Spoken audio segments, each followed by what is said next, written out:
Eh bien, bonjour à tous et à toutes. Je me nomme Claude Gaudreau et je suis un écrivain, un libre penseur. Je travaille à élever ma conscience au-dessus de la mêlée pour y faire rayonner la lumière qui m'habite. Ce qui suit dans cette vidéo est le résultat de ma réflexion sur ce que nous vivons depuis plus d'une année.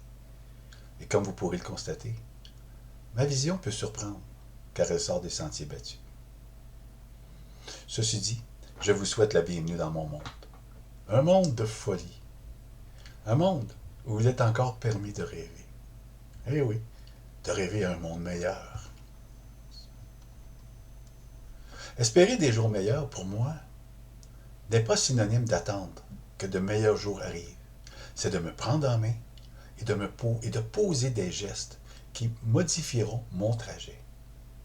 L'espoir n'a de valeur que si elle est accompagnée d'une action pour la mettre en marche. C'est l'espérance qui permet à des créateurs d'aller au bout de leurs idées. Par contre, ils n'ont aucun pouvoir sur les résultats. Il ne faut surtout pas cesser de créer, mais il faut garder l'espoir qu'un jour, notre création aidera quelqu'un à poursuivre sa route. L'espérance puise sa réalité dans la foi que nous nous portons. Croire en nous, poser des gestes utiles pour nous et espérer rendre service à ceux qui ont besoin de ces gestes pour apprendre à croire en eux et donner la vie à la création d'un monde meilleur.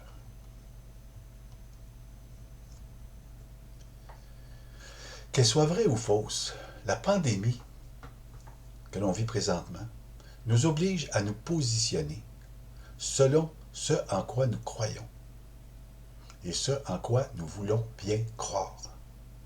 Et c'est justement de ce en quoi je crois que je vais vous entretenir. Est-ce que je suis pour ou contre les mesures prises par les gens qui nous dirigent? Très bonne question. Pourquoi devons-nous être pour ou contre des idées ou des actions émises par des personnes, qu'elles soient en autorité ou non? Sommes-nous capables d'être seulement en accord avec ce que nous sommes et ce que nous pensons? En fait, sommes-nous vraiment capables de penser par nous-mêmes? Chacun doit faire l'expérience de sa vie. Et c'est à chacun de choisir sa vie. C'est à chacun de choisir la voie qu'il croit être la meilleure pour lui. Mais quel chemin dois-je suivre pour être en harmonie avec ce que je suis? Le chemin à suivre est montré à ceux qui savent observer, accepter et s'ouvrir à ce qui leur est montré. L'enseignement que nous recevons à chaque jour peut être perçu comme positif ou négatif. Mais peu importe la perception que nous en avons, l'enseignement qui nous est proposé nous permet de prendre conscience que la vie ne se déroule pas sur une ligne droite. Si nous arrivions simplement à observer la situation qui nous est envoyée et à l'accepter pour ce qu'elle est, une expérience, nous pourrions nous ouvrir à ce que la vie nous offre et prendre la direction qu'elle nous conseille. N'oublions pas que nous sommes responsables de ce qui nous arrive. Et c'est ce que la vie tend à nous enseigner, aussi longtemps que nous n'aurons pas pris conscience de notre responsabilité dans tout ce que nous vivons. Pour ma part, je me sens bien dans ce que je suis. Ça ne veut pas dire que mon voisin se sentirait aussi bien s'il vivait et pensait exactement comme moi. Oh non. À chacun son chemin et respectons le choix des autres. Pour revenir à ce qui nous arrive depuis plus d'une année, je crois que la nature avait besoin d'une pause, et les humains aussi, étant donné que nous faisons partie de cette nature. La nature est à reprendre ses droits et retrouver sa liberté. Pendant que les gens parlent de pollution, de gaz à effet de serre, de déglaciation, la nature est à se refaire par elle-même, car elle ne peut compter sur les humains pour le faire. Comme pour nous, la nature est la seule responsable de sa santé. Depuis des milliers d'années, elle doit se réajuster pour s'acclimater à son évolution. La meilleure façon pour nous de prendre soin de la nature est que nous prenions soin de nous. C'est en prenant conscience que nous sommes partie intégrale de cette nature que nous arriverons à nous adapter, comme elle, à tout ce que l'évolution nous demande afin de continuer d'exister. Sans adaptation, c'est la fin qui nous guette. L'adaptation est l'affaire de chacun, et c'est à chacun de nous d'agir en fonction de notre bien-être. Ainsi, nous redonnerons la liberté à la nature et nous prendrons possession de notre liberté. Présentement, je suis à finaliser mon 4e livre et je suis tombé sur un texte que j'ai reçu en écriture inspirée le 26 novembre 2018. Il parle de l'année 2019 et ce texte prend un autre sens, prend une valeur différente au travers de ce que nous vivons depuis 2020. Voici ce texte. 2019 vous permettra de modifier vos filtres au travers lesquels vous percevez la vie, celle des autres et votre propre vie. Pour débuter, il est impératif d'accepter ce que vous êtes, avec vos avantages et vos inconvénients. Par cette acceptation, il sera plus facile de modifier vos filtres. Alors les inconvénients rencontrés deviendront opportunités, vos défauts seront une ouverture vers une libération, et vos qualités seront le pavé où vos pieds pourront se poser en toute sécurité, car la confiance en vous deviendra votre fer de lance. 2019 est une année de 3, une année de communication qui se jumelle avec l'ère du Verseau, l'ère du grand pardon et de la communication. Profitez de ce que la vie vous offre maintenant, car des temps durs, des temps plus difficiles pointent à l'horizon. Nous sommes présentement dans ces temps plus difficiles. Profitons de ce temps d'arrêt qui nous est offert pour modifier nos filtres, c'est-à-dire notre façon d'aborder la vie en général, afin de traverser ces moments difficiles. Mais sommes-nous capables de les modifier? Je crois sincèrement que c'est en étant plus créatifs que nous y arriverons. 2020 est une année qui a ouvert la porte à cette créativité. Nous devons être créatifs afin de continuer de faire tourner la roue. Ceux qui tentent de rationaliser la situation sont face au vide. Ce qui a été construit sur des bases rationnelles se trouve devant l'inconnu. Et comme nous le savons, l'inconnu est l'ennemi juré du rationnel. On voit des gens dans tous les domaines émerger de par leur façon créative qu'ils utilisent la pandémie pour se repositionner et trouver un moyen de se sentir vivant. D'utiliser son imagination pour fonctionner, malgré les contraintes que nous procure une liberté d'action bien différente de celle que la sécurité nous offrait, mais comment plus revalorisante.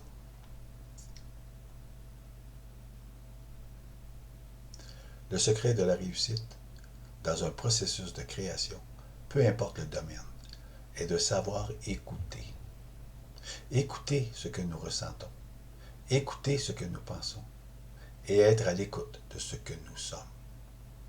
Peu importe l'endroit où nous nous trouvons, il y a des idées, des pensées, des messages qui traversent notre esprit. De savoir s'arrêter pour prendre note de ce que nous recevons sans juger, c'est de mettre au service de notre âme et de laisser l'universalité des choses nous traverser afin de créer. Cessons de nous plaindre et agissons avec toute la créativité que nous offre cette nouvelle liberté. Partout dans le monde présentement, il est question de la 3e, 4e, 5e vague de la COVID-19 ou encore de ces centaines de variants. Ce que je suis en mesure de constater, c'est qu'il n'y a aucune ligne directrice claire venant du milieu scientifique pour nous guider. Il y a plusieurs interrogations qui se pointent à l'horizon, tandis qu'il semble n'y avoir aucun consensus sur la gestion de la crise venant des milieux de la recherche scientifique. Nos gouvernements semblent nager dans une eau trouble, sans avoir de bouée de sauvetage, ni savoir où se trouve le rivage. Cette situation me porte à m'intéresser sur la notion de malhonnêteté intellectuelle. Qu'est-ce que la malhonnêteté intellectuelle? La malhonnêteté intellectuelle, pour moi, est un manque de rigueur intellectuelle, de mauvaise foi, de peur de se tromper, de vouloir maquiller des faits. Et vous pouvez en ajouter tant et aussi longtemps qu'il vous plaira. Mais à bien y penser, qu'en est-il lorsque ceux que l'on considère comme malhonnêtes intellectuellement répètent en toute bonne foi ce que des spécialistes véreux ou malhonnêtes confirment que ce qu'ils disent est la réalité? Je crois que c'est le manque de rigueur intellectuelle des gens en position de pouvoir qui fait défaut. Ils se croient investis d'un pouvoir qui leur permet de décider en fonction de leur popularité et non en fonction du bien fondé de la décision.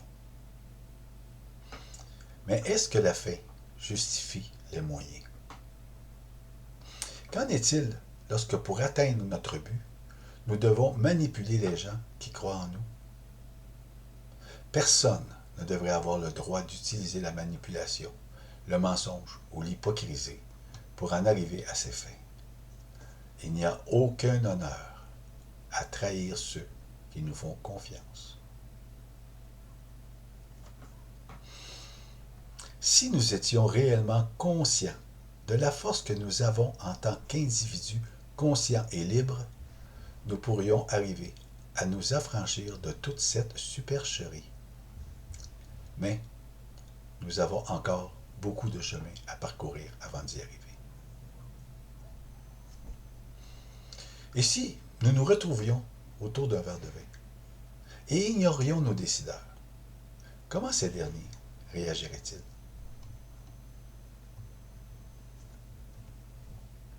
Ceci m'amène à une autre question. Comment faire pour sortir d'un moule sans en créer un autre? Je ne crois pas que la violence soit le bon moyen pour y arriver. Le moule dans lequel nous vivons présentement a été créé par la violence. Et la violence fait partie des moyens utilisés pour nous garder dans ce moule. Par violence, j'entends guerre, j'entends peur, création de peur, j'entends d'obligation, j'entends de menaces. Tout ça fait partie de la violence. Une violence intellectuelle ou physique, peu importe.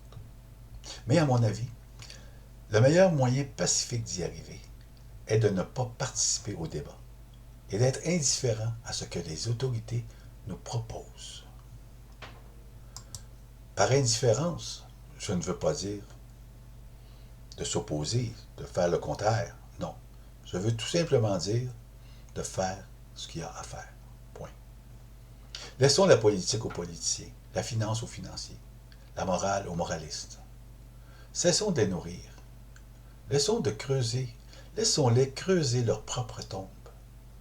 Vivons libres sans attache, en accord avec notre paix intérieure. Mais comment faire pour y arriver?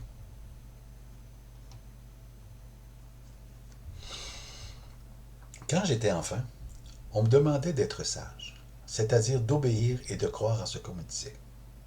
Aujourd'hui, 60 ans plus tard, je crois qu'être sage consiste à voir autrement, de réfléchir avant d'obéir et d'exprimer simplement les résultats de ma réflexion. Cette forme de sagesse m'ouvre la porte à une liberté d'agir conformément à mes pensées sans obliger qui que ce soit d'adhérer à ma vision de la vie. Je suis libre de penser et d'agir comme bon me semble, mais en toute conscience, je ne m'autorise aucunement à nuire à qui que ce soit. Cette sagesse m'apporte une forme de liberté qui me permet de bien me sentir, peu importe ce qui se passe autour de moi. Je ne suis pas insensible aux événements positifs ou négatifs qui se produisent au quotidien, mais j'accepte ce qui est.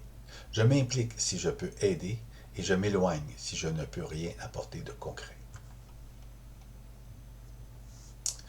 Cette sagesse m'apporte la liberté de choisir la direction que je veux donner à ma vie, ainsi que la manière dont je peux aider les gens.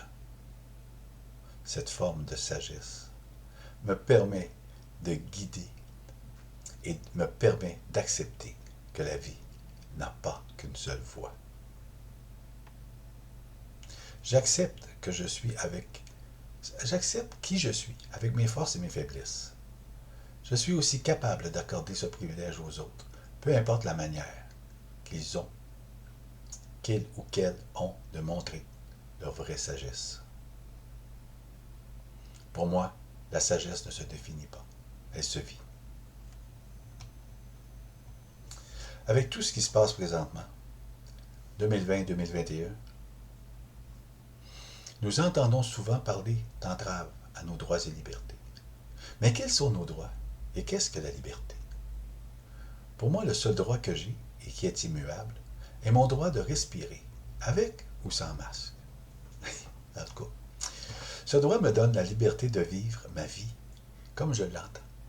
J'ai le choix d'accepter les normes décrites par notre société ou non. Mais ce qui fait de moi un homme libre est l'acceptation des conséquences qui viennent avec mes choix. Le fait de me choisir me donne le droit de penser, de parler, d'agir comme bon me semble, mais tout en acceptant les conséquences qui vont avec le choix que je fais. Je dois me respecter en tant qu'individu libre et respecter le choix que d'autres individus qui forment la société dans laquelle je vis. Je me donne le droit de vivre pleinement comme je l'entends. Et j'accorde ce droit aux autres, peu importe la manière qu'ils ont de choisir leur vie.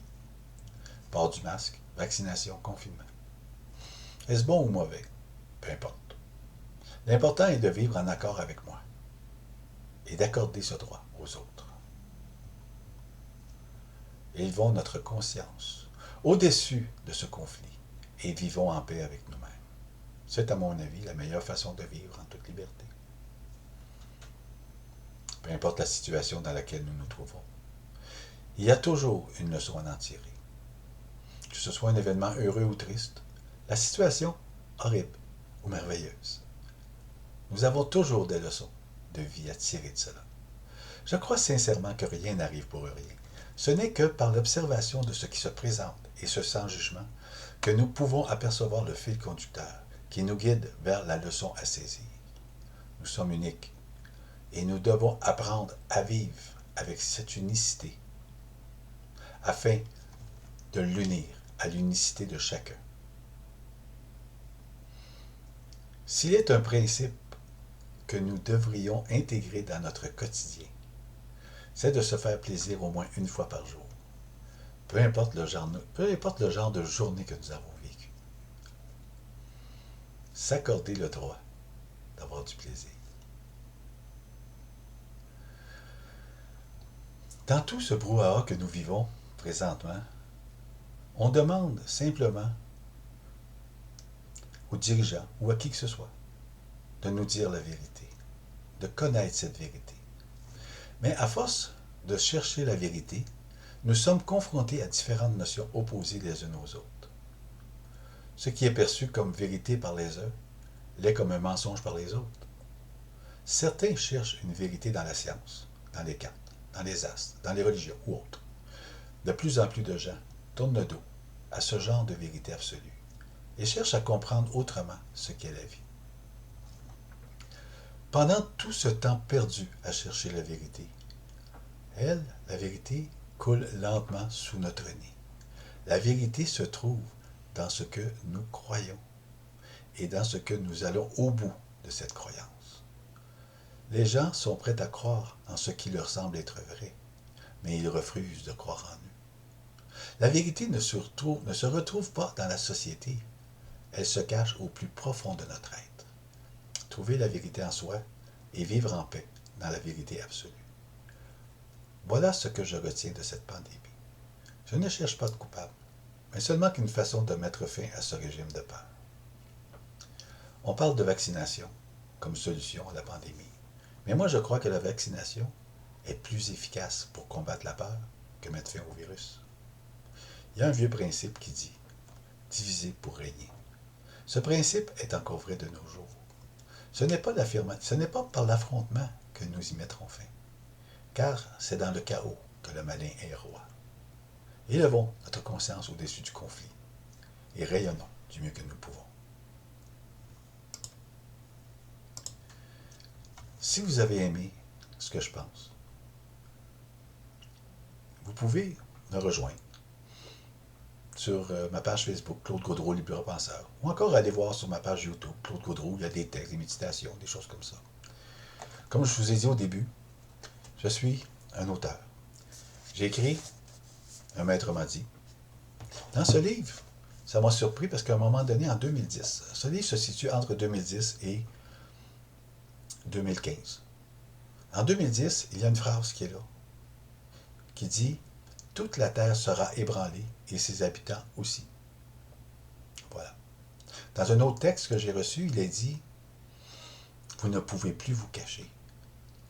Arrêtez et dites simplement la vérité. » Il y a beaucoup de dénonciations qui se passent. En tout cas, c'est des textes que j'ai reçus, que j'ai mis en livre, avec mes pensées, mes doutes, mes peurs, mes craintes, toute mon évolution mystique entre 2010 et 2015.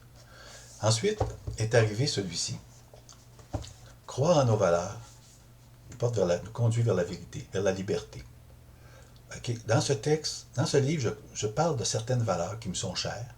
Je les définis comme il est dit dans le dictionnaire et je les mets à ma façon. Comment est-ce que moi je vois l'utilisation de cette valeur à travers notre société et comment moi je l'utilise pour moi-même. Et finalement, mon petit bébé, il était une fois notre monde. Dans ce livre, ça raconte comment notre monde a évolué. À partir du Big Bang, si on veut, aller jusqu'à ce que les églises prennent le contrôle, jusqu'à ce que l'histoire prenne le début. Et nous avons aussi l'évolution à travers les différents temps, les différentes ères. Là, on parle de toutes les ères pour en arriver à la dernière ère dans 2000 ans, l'ère du Capricorne. Et il y a aussi dans ça des messages secrets, des messages livrés pour nous aider à aller plus loin, à vivre pleinement. Voilà, c'est ce que je suis. Et je vous remercie de votre écoute. Et s'il y a une chose que je tiens à ce que vous respectiez, c'est de vous faire confiance. Mais n'oubliez pas une chose. Peu importe ce que vous pensez, peu importe ce que vous dites, peu importe où vous voulez aller, vous avez le droit de le faire, mais les autres aussi ont le droit d'être complètement en désaccord avec vous. Merci beaucoup. Bonne continuité.